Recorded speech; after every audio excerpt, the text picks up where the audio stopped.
Hello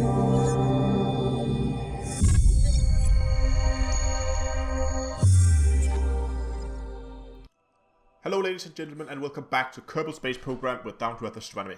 Last time we got Jebediah stuck in an orbit. Luckily we managed to get him into an orbit around Kerbal, so we don't have to fetch him from interplanetary space. And last time we discussed whether we should go for a science mission to the moon, which is our main purpose of course, to collect as much science about the universe as we can.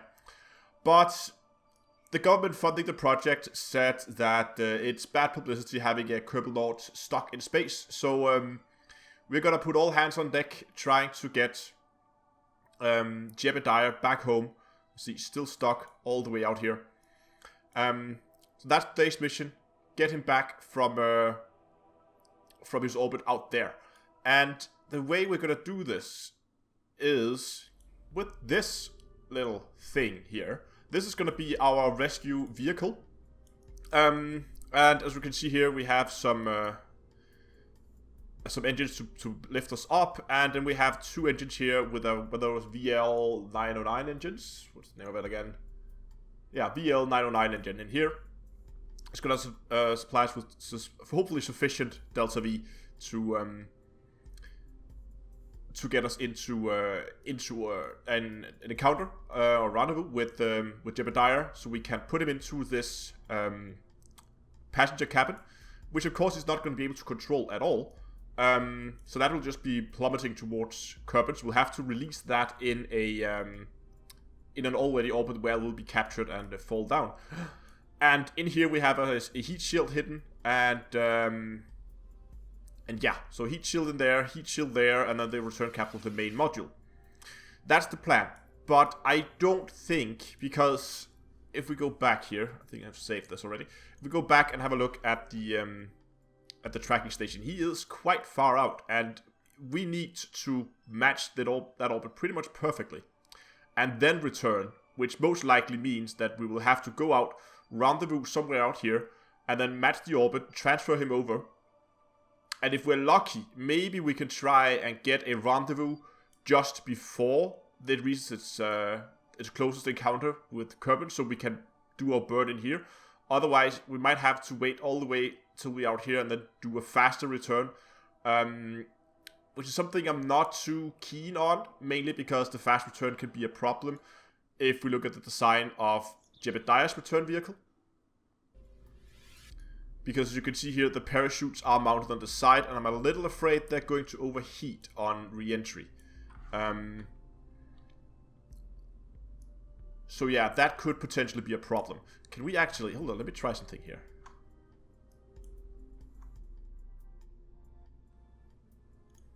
Like that. And then take the drogue chutes, also in two-way symmetry. Rotate them, put them there. That should actually help us. Hopefully. Okay. But the main issue I have here is that I don't think this vehicle is going to have enough delta V to match that orbit and get us back. We might be able to match the orbit, but I don't think then we're just going to have two people stuck in orbit, but in the same spacecraft. So what can we do to give this more delta V? Well, the easy thing to do would be to increase... I'm thinking here. Put more fuel in the launch stage, maybe? If we move this thing down a notch, I'm afraid it's gonna be too top heavy. It'll be too heavy now if we put more fuel in this stage, but it might be what we need to do. Put a hat on there and then move the struts up. Okay, but before we launch, we're just going to put this on the launch pad. We need to make sure we're in the correct location, of course. We'll have to try and go for a single launch. See, we want to try and save as much fuel as we can. So we're going to launch right when we are below where the Jebediah's orbit intersects with the plane here. So that means that we need to move this. We're actually pretty close. You can see we need to be around there, right? So we are just below it. And then we're going to head slightly downwards. That means we need to head... Normally we would be heading out in this direction. Now we need to have a slight angle to like north of the island here with the airfield on it. That's the direction we need to go. So we already try at least to match the inclination here of this orbit, so that we have to do as few correction burns as possible. And then once we get into a stable orbit, we're going to boost us up into a higher orbit, and then hopefully we're going to get an encounter. But we'll have to wait and see about that. But first we're going to time accelerate forward until we are... Let's try to center that. This is probably where we want to launch. Okay. SAS is on. We're gonna stop our time acceleration. And final check of the staging. And let's see if this engine can even lift this thing, because it is going to be heavy. They can. Very nice. Immediately we're going to begin to turn over in the direction we want to fly. There we go. And from here on, it was pretty much a standard launch. The only thing is I did start at a slight inclination to try and match the orbit as best as I could. So we saved that delta V, because making that correction later when we try to alter our inclination, we spent a lot of fuel. And this could actually cost us several hundred meters per second of delta V. So that's why it's good to do this very, very early on. Also, you would see here that as soon as I reached suborbit, I would go out and I would target whatever I was aiming for, so I could actually see my inclination compared to the target orbit. That meant that when I was circularizing my orbit, I could either aim the rocket slightly north or slightly south of our prograde node, in order to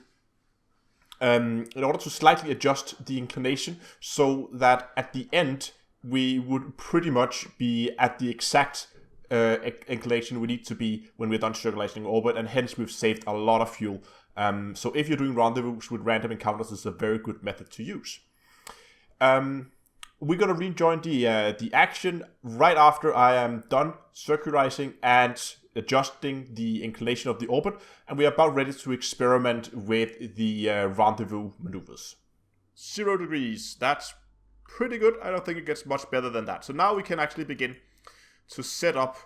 Look at that. Look how beautifully that fits. I mean, we ended up being only 1.4 degrees off. I think that's pretty good. And we even managed to fairly closely align the periaps and apoaps as well. So that's all good. Let's try to see how much delta V we're going to need to get out here. So watch our fuel. We haven't spent almost no fuel at all in this stage. Boom. There. So here we get the first set of encounters. Of course, he's gonna still be way out here. So I guess what I will do to make this a little bit easier is I'll switch to this, and then time warp forward. Hello, Jebediah. Still doing good? Good stuff. Time warp until he is, let's say, here. Then he's getting fairly close. We can actually see how quickly we're orbiting in here. Can we see the spacecraft? No. Okay, we can't. But I just want to get him a little bit closer so we don't have to wait that many orbits in the other spacecraft before we actually get there. Because it's going to be still 6 days. Still have a week almost to go before we manage that encounter. It's just going to make the rendezvous a lot easier, because we can actually sit and add single orbits and see how that goes. Now we're beginning to get a connection. Look at that. Now we can see the orbit there spinning around very quickly. So now we can switch back to this one. And we can begin that maneuver. See, where is he now? Okay, maneuver node is coming up here in about 2 minutes. So I'm gonna get ready and get myself aligned to the node. Now, problem is, I don't know how long it's gonna take us to do the burn. So I guess now would just be a decent time to do this.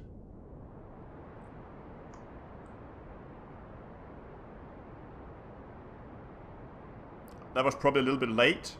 But again, we'll have to do adjustments to our orbit later on anyway. So I'll just keep burning until we get our apoaps out and see how close of an encounter I can get.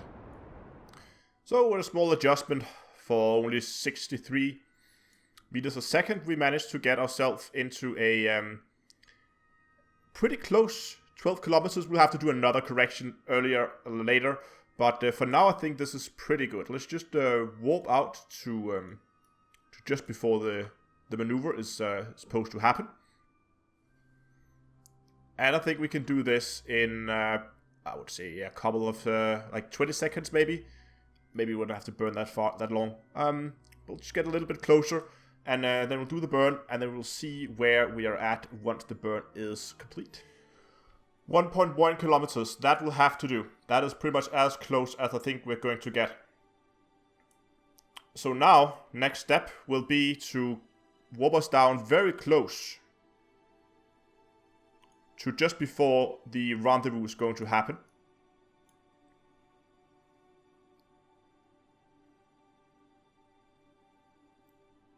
There we go. And we're going to put this into target mode. And then we're going to point us, actually that way, towards the relative retrograde node compared to a target. So we have 500. Oh, that's a lot though. 500 meters a second of delta V we need to catch up with. We'll have to wait and see. I really hope we have enough, because we'll probably need the same. We don't have enough right now. We need the same to slow us down, but we might be able to do a lot more with a little bit of delta V out here. We'll have to go. I think we'll have to go for the fast orbit, but I think we can actually manage this. So I'll warp until we are a little bit closer, and let's see what happens to our relative velocity as we get closer. From here on, I just kept working myself closer and closer and closer, so we get that rendezvous. And once we finally got a flyby of, I think, about 100 meters, I switched over to Jebediah's capsule, got him into his EVA suit, and simply just flew him across space over to the other capsule. I did have to move the current Kerbal down to the passenger cabin in order to get Jebediah into the crew cabin. So from this point on the mission's actually been flown by Jebediah himself. Again, we're going to join the action just as Jebediah is about to dock or to board the other vessel, the rescue vessel, and we're beginning to plan our return to Kerbal. And we have him on board. Beautiful, beautiful, beautiful. We still have an issue with our electricity. We are very low on that though. So we'll have to figure that out, but that's a problem we will solve when we get to it. Beautiful, look at that. Okay, we even managed to get our orbit a little bit lower. We have a decent amount of fuel. So I think what we're going to do is we're going to get out here. We'll have to just spend the time, get out here to our apoaps, and then try to pull our periaps into the Kerbal atmosphere. Then we will have to figure out, because then comes the next problem. That is, we now have 2 return vehicles that we need to try and get down through the atmosphere. How do we do that? Well, problem is we can only control one of them at the time due to restrictions in the game. So we'll have to make sure they arrive at different times. That's going to be interesting, because of course we only have one set of engines on one of them. But what we might have to do is send the top capsule away. Okay, we can't control it from that. Oh my god, this is going to be difficult. We'll have to try and use the velocity we gain from splitting the 2.5 to alter the entry time a little bit from the 2. I didn't think this through completely, I can see now, but we'll wait and see what happens. For now, let's just unset that other spacecraft as a target. Where is it? And there we go. So, we're in the upper orbit. Oh. Damn. Okay, that might be okay. You know what? We are just going to warp. It's going to be 20 days, but that's okay. That's okay, as long as, I mean, Jebediah, from going from it being in a spacecraft that had absolutely no chance of ever getting back to Kerbal. Now at least it seems like he might stand a chance. And of course his old spacecraft is still just there orbiting out in the middle of nowhere. But that's okay. We'll just tell the tracking computer to disregard it and don't track it anymore once we get back. But for now, let's approach the Apoaps, and we have to be very careful with our return with our electricity charges here, because this is gonna be interesting. Okay, turn us up very slowly. I don't want to spin us too quickly. That takes too much electricity. There we go. And begin the burn. Oh, hold on. Oh, could we have used that moon encounter? I don't know.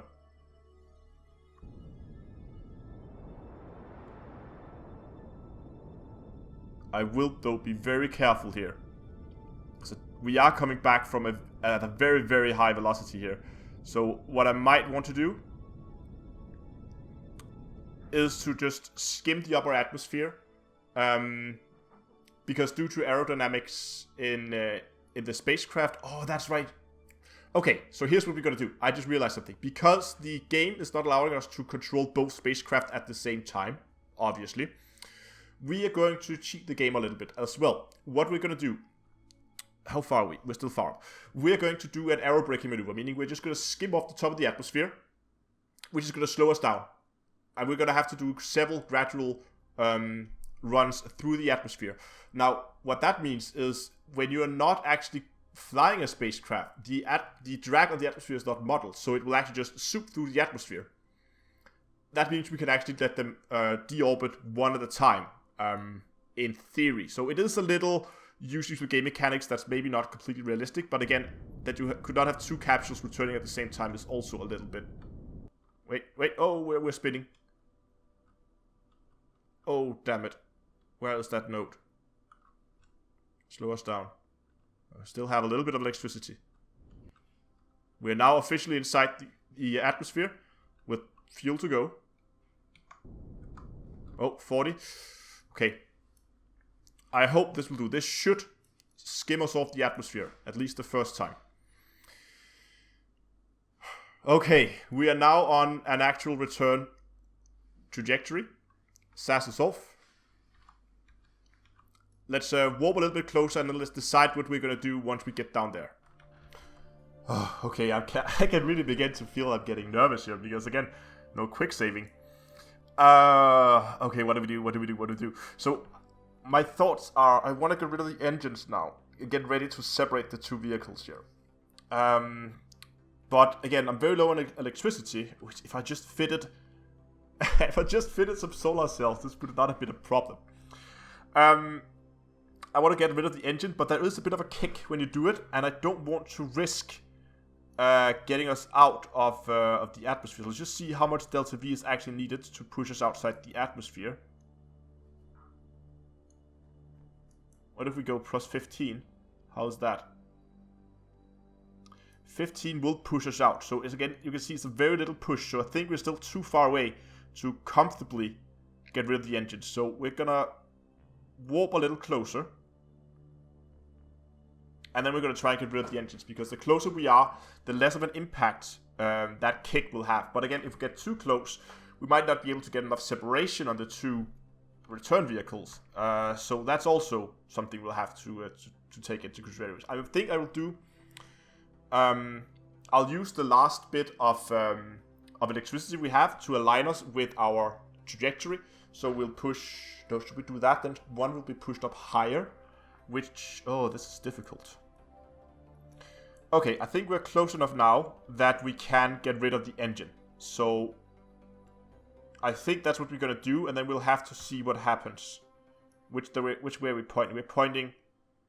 Okay, so if we shoot it in this direction, we are going to shoot the aircraft in this direction, which means you can see if we put a note here. I don't know how much force there is on these. That was pushed a little bit in that direction. Let's say that's probably a little bit more than we would expect, which is going to put us on a more aggressive trajectory. Okay, so what we really want was to push us in that direction there, right? Because that's going to push us up a little bit, which wouldn't really matter. See, that's plus 10, and that's still good. So that's what we're going to go for. We're going to try to push us. I have no idea if this is going to have any effect whatsoever. But we're going to try it. Turning us ever so slowly here.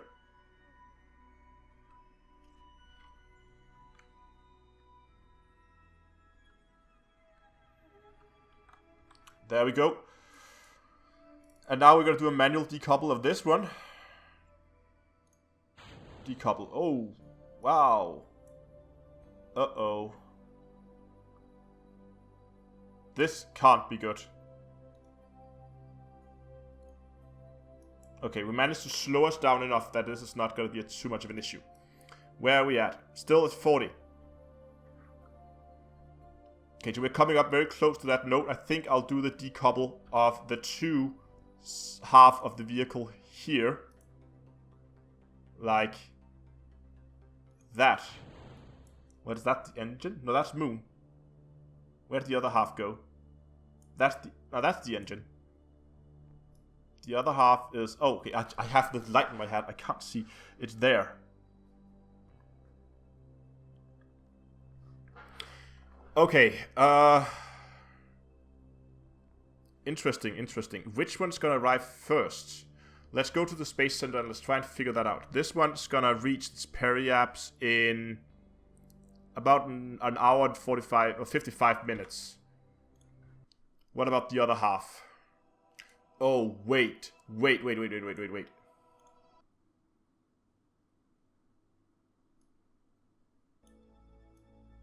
That's not it. Can I control the parachutes from the crew cabin? I don't think I can. Let's see. Oh, here we have. Okay, it looks like No, I cannot deploy them. Oh no. Unfortunately, I've come to the grim conclusion that the spacecraft Valentina Kerbal is flying is not gonna be able to deploy the chutes. I don't think I'm gonna give her a lot of chances for survival. Apparently, there's been a wiring problem with the return vehicle, and she's not gonna be able to deploy the chutes. Yet she is already on a return trajectory into the atmosphere. And we are so close that there is not a lot that we can do at this point. It's too late to launch anything. Or is it? Oh, but if I launch something to intercept, problem is, if I launch something to intercept and try and get her out, I'll have to do... Where did she go? Oh, there you go. She's still there. I cannot, again, with the can't controlling two at the same time. There's nothing I can do. I have to just accept the loss of the first Kerbal. From this point on, Jebediah's return was pretty uneventful. It was one of the longest burns I ever had in an atmosphere. It took a good 5 minutes of just constant burning as we were flying down through the atmosphere. But as soon as we slowed down sufficiently, I would have drag chutes and the normal parachute deployed, and we splashed down in the ocean and did a complete recover. So at least Jebediah managed to return home to Kerbal safe and sound. The return vehicle for Valentina Kerbal, however, was a completely different story, and several things went wrong. And it was, to be honest, really poorly designed. First of all, the stacking decoupler was still attached to what would be the front of the spacecraft. I had a small heat shield there, but that was beneath the stacking decoupler. For some reason, as soon as we hit the atmosphere, the whole spacecraft began overheating until it eventually exploded. The fins would also begin to overheat. I don't know if they were the one exploding, but I actually didn't check the log, but something at least exploded on the spacecraft.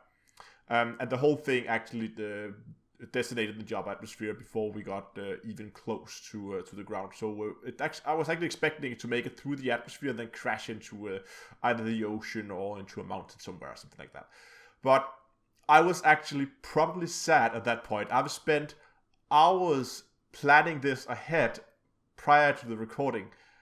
And just to have that fail at the end, I felt proper sad at that point when I realized that that I was not going to be able to save both of them.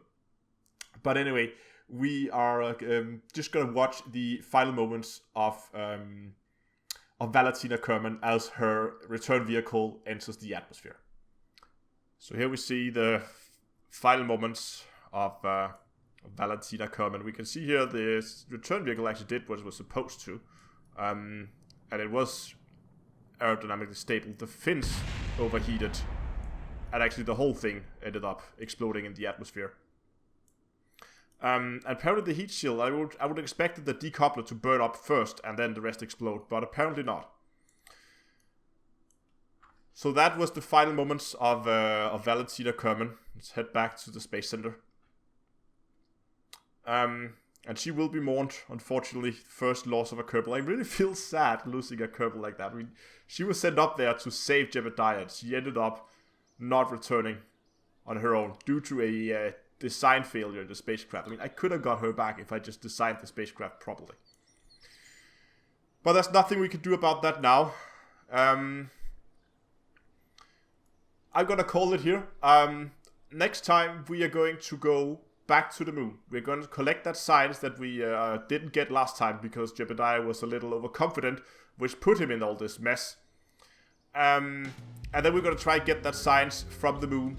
And hopefully we're going to continue our development and move on even further so that Valentina Kerman's sacrifice wasn't in vain. Until next time, I'll see you guys in space.